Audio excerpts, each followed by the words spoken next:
Okay, we're still talking about the church. Let's have a quick run through of some church history, okay?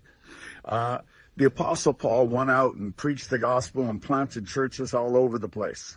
And a couple of years later, he said, hey, let's go visit all these churches and see how they're doing.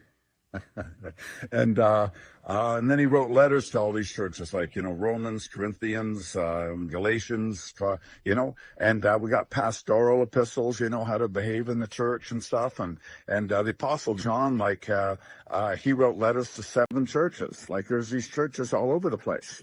And by the time the 2nd century rolled around, there was all these churches and leaders. Most people weren't really very literate.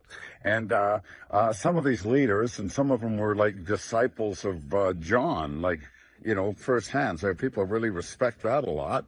And these guys wrote and wrote and wrote and wrote and wrote. And so we get a lot of insight as to what they thought and what they believed. And we call that the writings of the church fathers. Now, and there's a lot of worried about heresies and different doctrines. You remember in the Revelation, Jesus said, hey, you got the doctrine of the Nicolaitans. I don't really like that. When you let Jezebel in and seduce my servants and stuff. Anyway, by the time the 4th century rolled around, okay, something very drastic happened in 325 AD. Like, huge, mixed blessing too, I might add. Okay.